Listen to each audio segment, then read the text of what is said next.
Hey guys, welcome back to Going for Ham.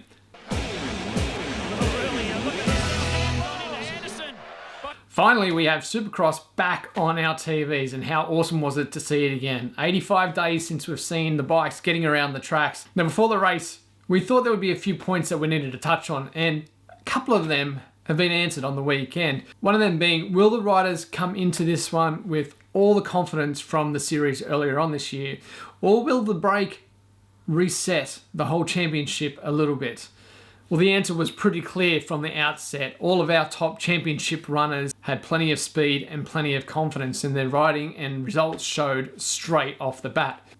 The other point that I made was, will these guys go into this last few races with a bit of a conservative attitude, or they'll just be going for it? Well, now they can't go into it with a conservative attitude, not since Tomac has gone and won another race. He is definitely stepping it up this year. I think the big key though that we found out of this race, and Daniel Blair summed it up perfectly, it's about the track conditions. Now they're going to be racing the same venue for the 7 rounds. They're going to change the track, of course, in between all of these rounds, but the dry conditions out there, it really played against a lot of the riders, and it also took away, I should say, some of that close, fierce racing that we've seen in previous rounds. These guys started out with a slightly wet track.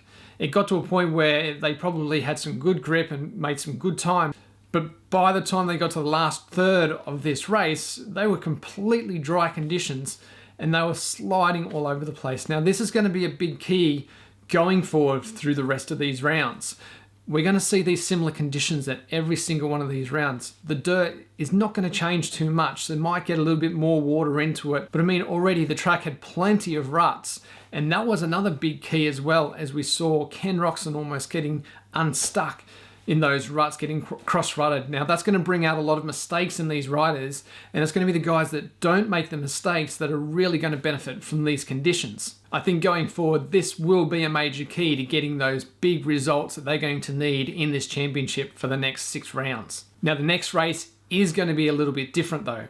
Next race is at night time. They're not going to start racing until 8 p.m. at night. We were in the middle of the day for this one, so obviously the track's going to dry out massively between the races and even during the races. And as Daniel Blair said, it's more like a practice track condition for these guys to go out. They really have to just tiptoe around the track at some points to make sure that they don't have a small mistake which could put them off the track. Speaking of mistakes, there was only one rider out of the 3 that really didn't make any mistakes in that final. And it wasn't the winner, and it wasn't the guy in 3rd. It was the guy in 2nd, Cooper Webb. We'll touch on Webb in just a moment. The biggest story for me out of the weekend was Tomac. He made some mistakes early on in the race. In years past, we've seen not exactly the same mistakes, but little things that have rattled him to a point where, he drops back in the field or he doesn't make the passes straight away. This week, he just turned it around instantly. He took one lap, he caught his breath, and then he got going again. And this is the riding that I said is so good to watch with Tomac. As soon as he finds that momentum, that pace, that rhythm, it's so hard, especially when the track breaks down, so hard for anyone to be able to run the pace that he does. And he proved it on the night. He can come from anywhere on these circuits when he's on fire like he was on the weekend, and make them passes early and move forwards to the front of the field. I think going forward, the rest of the riders really have to step up their game, and early on in the race too. All 3 riders were together in that race. The guy that made the passes the fastest, the quickest, possibly the easiest, and when they counted, was Tomac. But you can't count out Cooper Webb because he did very much a similar thing. But we'll talk about Roczen first. Now, Roczen was fast early on, fastest qualifier for the day. We knew he was going to be fast. We knew he was going to be solid. At the end of the day, he was quite happy with his performance. It's a good, solid result. But he can't let Tomac go out and make them points up like he did on the weekend. It's just something you can't do with 6 rounds to go. Obviously, no one knows how the rest of the rounds are going to play out. It's Supercross. That's the nature of the game. But you can't let Tomac have those good results this early in the piece and get that confidence. I don't think we're going to see a Tomac of old. I honestly believe from what I saw on the weekend coming out of the break, this guy here has basically got this championship. I don't see him faulting the way he has in previous years. That being said, of course, we just don't know how it's going to play out. But Tomac is a different Tomac this year. I don't see how he's going to let this championship slip away from him this time. The way he rode on the weekend almost cements in his own mind, I think, from what we saw, that this championship is his. And I think he's going to prove that over these next 6 rounds. Roczen was very fast. We saw that. He was nice and smooth on the track. But that one mistake at the end of the race, those guys were just knocking the laps off, the same as they would on a practice track during the week. They couldn't push it much faster or harder than what they were with those dry, slippery conditions. They were struggling for grip, and as Blair said, grip was a big thing for this final race, and it proved it. The grip was a major part of this. You could see the guys really fighting that front wheel as they went around some of them flat turns to try and keep that grip. I know on a track that had possibly offered a little bit more grip, we might have seen a little bit more turning under of the guys in front of them. But this one, they just had to tiptoe around the guy. And it would be very rare if they found a spot where they could just say, yep, I'm going to make the pass here, especially with the pace them guys are running at the front. They had to wait for a smaller mistake, which brings us to the point of keeping consistent laps without making mistakes. That's going to be a big key going forward in these next races. Roczen has the speed. He has the consistency. He did better this week than we've seen in previous races in this championship and in previous years. Those passes he made earlier on, I think, were a big key for him. If he can do that, get those bad starts, we know if he gets a good start that he can stay up the front. And it's always been a struggle for him to get those passes earlier on. He's been seen to be stuck behind the guys a little bit too long, and by that time, the lead riders have already pulled away. This weekend that we just saw on Sunday, definitely made some passes a lot quicker, and it was great to see, which keeps that championship hope alive for him. I think these are going to be some big points as we get into these next races. If he does get that bad start, he needs to make them passes really quick and not let them guys move forwards. Cooper Webb really impressed me on the weekend. No, he didn't win the race, but he knocked down, I'd love to see his lap times, he knocked down consistent laps every single lap. There really wasn't any faulting or variation, I wouldn't think, in those lap times that we saw. He did drop back a little bit from Tomac in that race, but it really wasn't a big thing. I know in the interviews at the end, he sounded a little bit down on himself, but realistically, he's come away with a good, solid second place going into these next races, and I think that's the confidence that he really needs to keep moving forward. And there's no doubt that we will probably see a win or 2 or 3 out of Webb before this championship's done. Of course, Tomac and Webb were both very lucky not to come unstuck when Cianciarulo went down in front of him, and the biggest luck out of all of it is the fact that Cianciarulo has got away from this race without any injuries. Now, that was quite a big crash. I did bring it up in my first vlog that a small crash could really affect the rest of the races throughout this championship. Now, that was right on the edge of one of those crashes that really could have affected these next 2 rounds.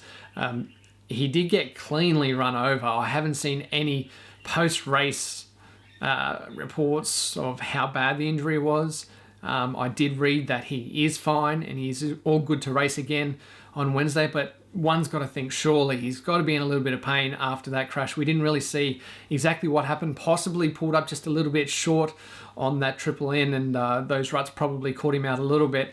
But very, very lucky not to get more hurt than he definitely did. That's not going to count him out just yet. He proved once again that he is one of the fastest guys out there. He was, what was his second, I think, or up there anyway, in time qualifying, so his speed is still there. He just needs to work out and iron out those little issues that he's having to try and make it through to the end of the races. And I tell you, it's a mental game when it gets to this level. A guy like that, all he needs is one win. If he gets that win, he could go on a big streak of wins after that. Any of the top riders that have got their first win will realize as soon as they've got it that they can win from then on. Before you get it, it's just that little bit of doubt that seems to slow you up. He's got the speed, he's got the stamina. It's just getting that first win. Once he's got it, he's going to be a big force in these championships in coming years. So what do you think? What's your pick so far in this championship? How is the rest of this one going to play out? Make sure you give us some comments down below. There was a couple of guys, though, I did want to mention also in that, and this is 2 Husky riders of Anderson, and more so probably Osborne. Now, he's been out for quite a long time, and actually caught me by surprise at the injury list that he had from that earlier practice crash earlier in the year. Now, that's a major, major crash to be coming back from. And anyone that's been out for any kind of time going back into a race scenario will know it can be a little bit daunting just to come out of a regular injury. You second guess yourself and how you'll go, what your speed will be like. But man, he had broken vertebrae. That's a major injury, but it's got to be something that plays on your mind. And they said that through the telecast, that it was something that he had to really overcome and work with his own mentality to try and overcome that so that he could come back to these races and get the results that he knows he wants, that he can get. And he proved it on the weekend. I mean, the speed he had, he really passed a lot of, probably the most guys out on the track on the night. The guy was really pushing forwards. And I think if he can get a good top 5 start, that he could be a podium finisher before this series is done as well. Anderson was very fast. He made some passes earlier on himself. And I think over the next couple of rounds, we'll see an improvement out of him. He will be another contender. Will he be up there for a win? Hard to say. I'm betting no. I don't think he'll get up there and win. He could surprise us. We know that he's a champion. He's fast. He's won the championships before. He knows how to win races. But those 3 guys up the front at the moment are just another level above everyone else. They are just that extra step higher than everyone else. And I don't see, on a consistent level, too many people challenging for those top 3 places over these next few rounds. Which brings us to the 250s. And of the 2 coasts, I feel that this one's probably the weaker of the 2 coasts, and we'll get to see that later on in this championship when the 2 come head to head. The depth is not there, I don't feel, in this class on this coast. You've got 2 very fast riders in McElrath and Sexton, and again, we saw it on the weekend. McElrath kept true to form. Everyone expected him to come out and ride really fast, and he did that again this weekend. It's going to be up to McElrath really now to control how the rest of these races go for this championship. He is back a little bit in points. At the moment, Sexton does have that small advantage where he doesn't need to push it to the limit to get those race wins, but I know that he won't want to do it that way. Sexton is one of those guys that really wants to win, but he does have that luxury of being able to just step back and take less chances if he has to. It'd be a good position to be in for this championship. McElrath, as we said, he's got to put it all on the line. He said that on the weekend. It's all up to him. Whether he does it out of the next few races, we'll have to wait and see. I don't think there's anyone else in the class, really, on the East Coast, that is, that's going to be able to step up and challenge these 2 guys and really put any kind of pressure on altering how the results are going to come out at the end of this. I think it's all down to what Sexton and McElrath do. Again, it'll come down to the mistakes. The guy that makes the least amount will be the one that gets up there on the top 3 places, or top 2 for these guys. And that's going to be, again, coming down to the way the tracks break down during the night. I don't think we realise, as a spectator point of view, how bad that track got on the weekend.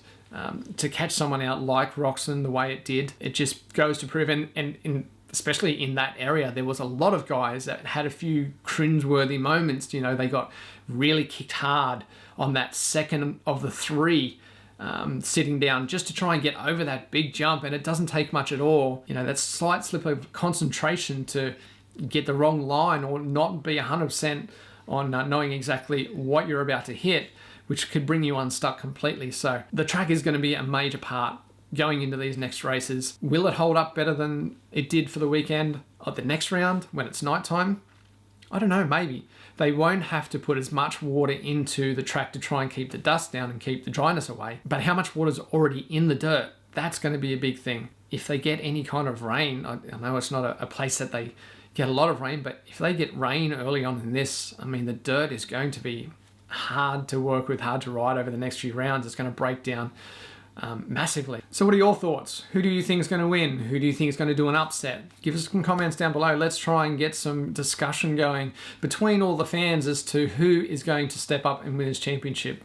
Again, for me, I think it's going to be Tomac. He just looks too solid at the moment, but it's Supercross. Anything can happen. We can have some upsets. We just have to wait and see how it plays out. But let me know your thoughts exactly who is going to win this championship, and anything else that comes to mind as well with the way that the track is formed up, with any of the other factors that might be coming into it that I haven't touched on. It'd be great to hear your opinion as well as to what you think could be the make or break of these riders in this championship. Until we get there though, thanks very much again for watching. Make sure you subscribe, and we'll see you at the next one.